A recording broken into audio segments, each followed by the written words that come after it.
Oh, sorry, Senator Urquhart. Thank you, Mr Acting Deputy President.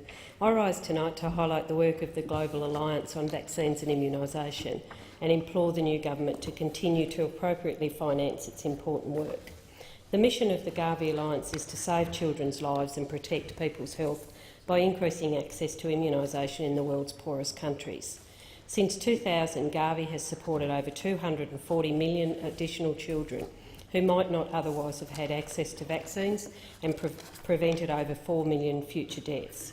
Australia has played an important role in supporting the critical work of GAVI and saving lives by significantly scaling up its contribution to the fund in recent years.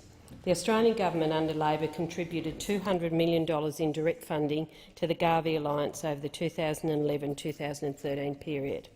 The current 2014 contribution is $5 million, which is a part of the 20-year $250 million committed to the International Finance Facility for Immunisation by the former government. The previous Australian government had committed to grow Australia's assistance to more than $100 million a year by 2015-16. However, the new government has so far made no announcement about Australia's direct funding contribution to GAVI for the 2014-15 financial year and beyond.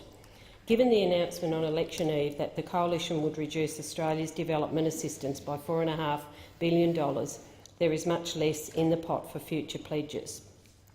This is money to fund the vaccinations of the poorest children in the world, many in our Asian region.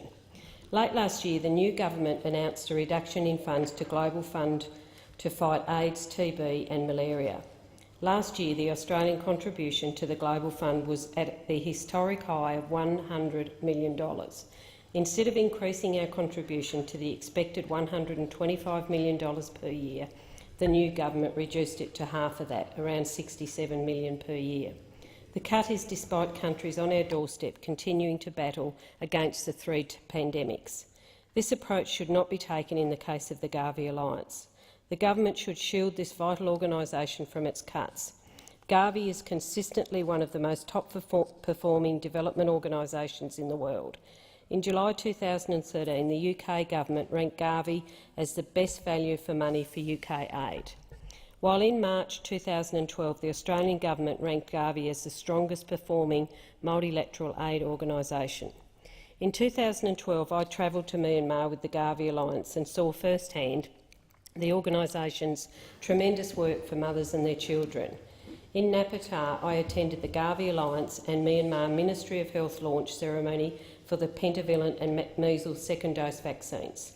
With one injection, the pentavalent vaccine protects children against 5 deadly but preventable diseases: diphtheria, tetanus, whooping cough, hepatitis B and meningitis.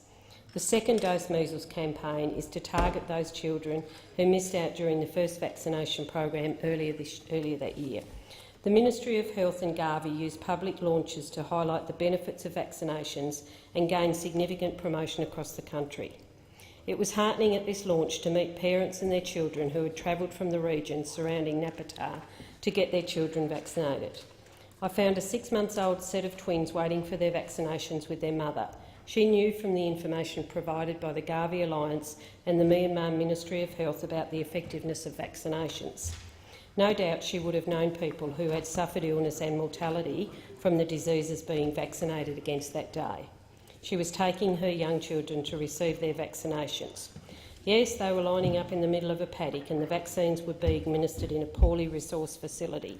But she knew that with this vaccination, the chance of her young children contracting measles, whooping cough or one of the other preventable diseases was almost totally removed. That through vaccinating her children it would reduce the prevalence of these diseases in her community, not only protecting her children but hopefully preventing other children from contracting a disease. This story highlights the need for Australia to continue to invest through our Overseas Development Assistance Program in health systems, strengthening across the developing world. It highlights the need for Australia to properly finance the GAVI Alliance.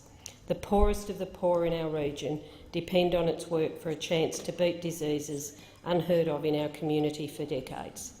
I implore the new government to continue to increase Australia's contributions to the GAVI Alliance this year and each year into the future.